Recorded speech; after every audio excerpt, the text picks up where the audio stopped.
Good morning, welcome to SU lectures.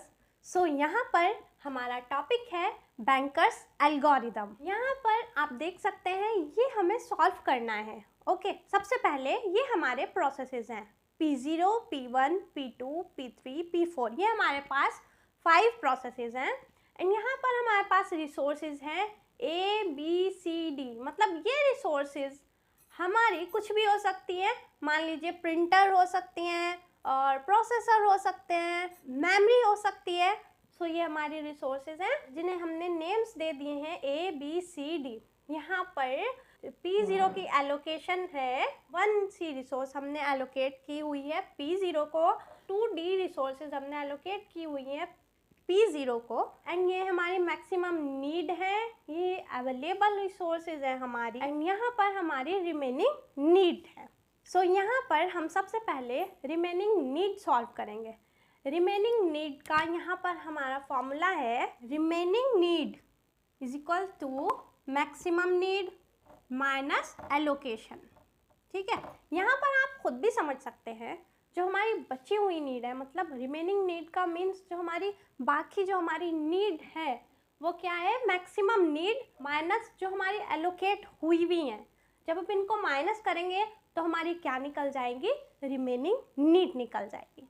सो अब हम यही करते हैं, maximum need minus allocation. Okay, 0 minus 0 is 0। यहाँ पर 0 minus 0 is 0, 1 minus 1 is 0, 2 minus 2 is 0। अब यहाँ पर आप देख सकते हैं 1 minus 1 is 0, 7 minus 0 is 7, 5 minus 0 is 5 and 0 0 0। अब आ गए हम P2 पर।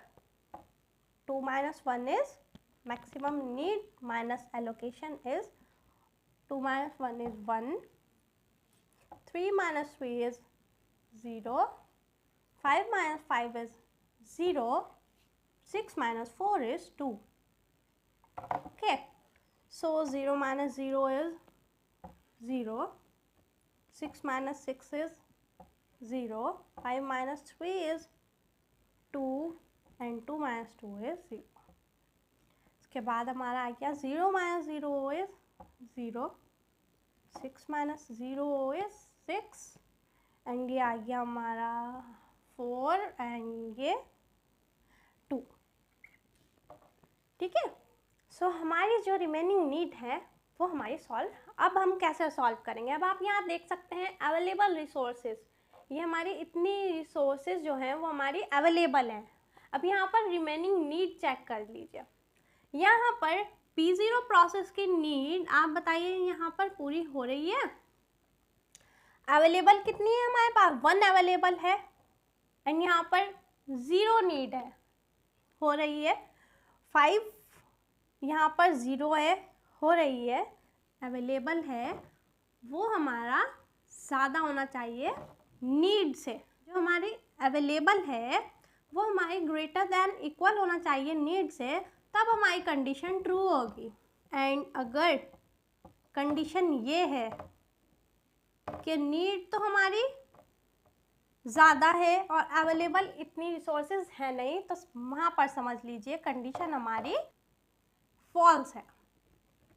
ओके, सो ये है हमारा। तो अब यहाँ पर हम कैसे करेंगे, यहाँ पर नीड देख लीजिए आप किस किस की पूरी हो रही है।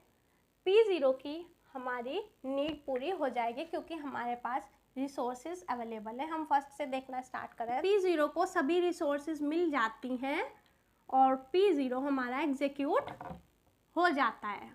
तो जब P0 एग्जीक्यूट हो गया, अब जो P0 के पास पहले से रिसोर्सेज एलोकेट करी हुई थी वो एग्जीक्यूट होने के बाद वो रिसोर्सेज भी रिलीज कर देगा, वापस दे देगा। सो हम क्या करेंगे, यहाँ पर ऐड कर देंगे जो हमारी एलोकेटेड रिसोर्सेज थी P0 के पास, वो भी उसने दे दिए हैं, वापस कर दिए हैं। सो अब हम इन रिसोर्सेज में ऐड कर देंगे 0 0 1 2। ओके, हम ऐड कर देंगे तो यहाँ पर क्या हो जाएगा, 1 + 0 is 1, 5 + 0 is 5, 2 + 1 is 3, 0 + 2 is 2।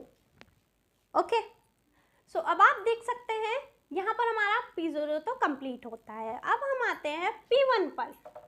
P1 पर हम आते हैं, यहाँ पर आप देख लीजिए क्या हमारे P1 की जो नीड है वो पूरी हो रही है, क्या हमारे पास इतनी रिसोर्सेज अवेलेबल हैं। आप देखिए A की 0 है, यहाँ पर नीड जो है वो हमें 0 की है, यहाँ पर 1 रिसोर्स हमारे पास अवेलेबल है। सो A की हमारी पूरी हो रही है। अब हम B की देखते हैं, B की हमें कितने की ज़रूरत है, 7 रिसोर्सेज की ज़रूरत है, पर यहाँ पर तो सिर्फ 5 ही अवेलेबल है। सो इसका मतलब ये हो जाता है कि हमारी P1 की नीड पूरी नहीं हो रही है, P1 की नीड पूरी नहीं हो रही है, इस वजह से वो अभी एग्जीक्यूट नहीं कर सकता। सो अभी ये एग्जीक्यूट नहीं, ये चारों ही रिसोर्सेज हमारे अवेलेबल होनी चाहिए, तभी कोई प्रोसेस एग्जीक्यूट हो सकता है। ठीक है, तो अब इसमें ये हमारे पास नहीं है। सो फिर हम आगे चलते हैं P2 पर। क्या P2 की नीड कंप्लीट हो रही है, P2 की नीड पूरी हो रही है। यहाँ पर आप देख सकते हैं कि यहाँ पर हमें चाहिए कितनी है, 1 चाहिए और अवेलेबल है 1, ये तो हो रही है। उसके बाद हम आगे चलते हैं, हमें ज़रूरत है 0 और यहाँ पर 5 हो रही है, अवेलेबल है हमारे पास 5, यहाँ तक हो रही है नीड पूरी। अब यहाँ पर आप देख सकते हैं 2 की हमें ज़रूरत है और 2 ही अवेलेबल हैं। सो इसका मतलब ये है P2 प्रोसेस भी हमारा एग्जीक्यूट हो सकता है। ओके, सो P2 प्रोसेस भी हमारा एग्जीक्यूट हो सकता है। सबसे पहले कौन सा प्रोसेस एग्जीक्यूट हुआ, P0। उसके बाद कौन सा प्रोसेस एग्जीक्यूट हो सकता है, P2 हो सकता है। ओके, अब जब P2 हमारा एग्जीक्यूट हो गया, अब P2 क्या करेगा, अब P2 एग्जीक्यूट हो गया, अब उसको रिसोर्सेज की ज़रूरत नहीं है, वो एग्जीक्यूट हो चुका। अब ये रिसोर्सेज भी वो वापस कर देगा, तो अब हम क्या करेंगे, ये ऐड कर देंगे इनमें अवेलेबल में। ओके, 1 3 5 4, 1 3 5 4। ठीक है, सो अब हमारे पास अवेलेबल रिसोर्सेज कितनी हो गई, 1 1 2, 5 + 3 is 8, 3 + 5 is 8, 2 + 4 is 6। ओके, सो अब देख लीजिए आप, यहाँ पर हमारा P2 हो गया। अब हम लाइन वाइज चल रहे हैं ना, P2 के बाद अब हम P3 चेक करते हैं, क्या P3 की नीड जो है वो पूरी हो रही है। आप देख सकते हैं यहाँ पर नीड हमें नहीं है, रिसोर्स की 0 है नीड, और यहाँ पर हमारे पास अवेलेबल 2 है। उसके बाद आप देख सकते हैं यहाँ पर 0 है, नीड हमें 0 की है, और यहाँ पर हमारे पास अवेलेबल 8 रिसोर्सेज हैं। यहाँ पर हमारे पास ज़रूरत सिर्फ 2 रिसोर्सेज की है, यहाँ पर भी हमारे पास 8 रिसोर्स अवेलेबल हैं, और यहाँ पर 0 है, तो यहाँ पर भी हमारे पास अवेलेबल 6 रिसोर्सेज है। सो इसका मतलब है P3 भी हमारा एग्जीक्यूट हो जाएगा, इसकी भी नीड पूरी हो रही है। ठीक है, तो P3 भी हमारा इसके बाद एग्जीक्यूट हो जाएगा, P3 इसके बाद हमारा एग्जीक्यूट हो जाएगा। ओके, सो जब P3 एग्जीक्यूट हो जाएगा, अब जो उसके पास एलोकेटेड रिसोर्सेज भी थी P3 के पास, वो वापस कर देगा। ठीक है, सो अब ये ऐड कर दीजिए, 0 6 3 2 ऐड कर दीजिए, 0 6 3 2 ऐड कर दीजिए जो रिसोर्सेज अभी हैं। 2 + 0 is 2, 8 + 6 is 14, 8 + 3 is 11, 6 + 2 is 8। सो यहाँ पर हमारा P3 भी एग्जीक्यूट हो गया।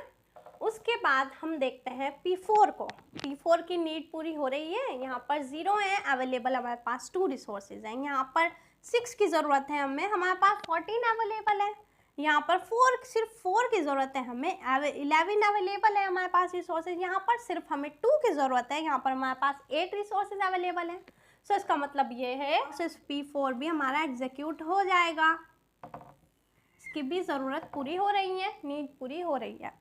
सो P4 भी हमारा एग्जीक्यूट हो जाएगा। इसके बाद हमारा, मैं ऐसे लिख देती हूँ, यहाँ पर स्पेस नहीं है, सो P4 इसके बाद हमारा P4 एग्जीक्यूट हो जाएगा। अब जब P4 एग्जीक्यूट हो जाएगा, सो जो एलोकेटेड रिसोर्सेज थी वो वापस दे देगा। सो यहाँ पर इनको ऐड कर दीजिए, 0 0 1 4 1 4, 2 + 0 is 2, 14 + 0 is 14, 11 + 1 is 12, 8 + 4 is 12। Okay, सो अब हमारा कौन सा प्रोसेस बचा है? हमारा प्रोसेस बचा है P1। अब यहाँ पर आ जाइए आप, ठीक है, और सभी प्रोसेसेस हो गए हैं। अब P1 पर आ जाइए। क्या P1 की नीड अभी भी पूरी हो रही है? यहाँ पर हमें 0 की नीड है, यहाँ पर हमारे पास 2 है, यहाँ पर सिर्फ हमें 7 चाहिए और यहाँ पर तो हमारे पास 14 है, एंड यहाँ पर हमें 5 चाहिए, यहाँ पर तो हमारे पास 12 है, एंड यहाँ पर 0 नीड है, एंड यहाँ पर हमारे पास 12 अवेलेबल है। सो अब हमारा P1 भी कंप्लीट हो सकता है, P1 भी एग्जीक्यूट हो सकता है। सो P1 भी जब एग्जीक्यूट हो जाएगा, उसके बाद क्या होगा? यहाँ पर इसके बाद हमारी P1 है। ओके, सो P1 भी हमारा एग्जीक्यूट हो गया और इसने भी हमारी जो रिसोर्सेज हैं वो वापस कर दी एग्जीक्यूट होने के बाद, मतलब 1 0 0 0। ओके, तो यहाँ पर 2 1 is 3, 14 12 12। ओके, सो यहाँ पर जो ये है ये हमारा सेफ सीक्वेंस आ गया। सबसे पहले P0 एग्जीक्यूट होगा, उसके बाद P2, फिर P3, फिर P4, फिर P1। ओके, ये हमारी जो है वो सेफ सीक्वेंस है, ठीक है, सेफ सीक्वेंस। मतलब यहाँ पर फिर हमारी डेडलॉक नहीं आएगा। ये जो बैंकर्स एल्गोरिदम होती है ये डेडलॉक के अवॉइडेंस के लिए ही यूज़ की जाती है। ये जो बैंकर्स एल्गोरिदम है ये बहुत इम्पॉर्टेंट है हमारे एग्ज़ाम के लिए। सो मुझे लगता है आपको यहाँ से बैंकर्स एल्गोरिदम में मुझे लगता है कोई कंफ्यूज़न नहीं होगी, आपको बहुत अच्छे से समझ आ गया होगा। सो अगर आपको मेरी वीडियो अच्छी लगी हो, so please subscribe my channel, like my videos and comment below and share करना मत भूलिएगा। Thank you।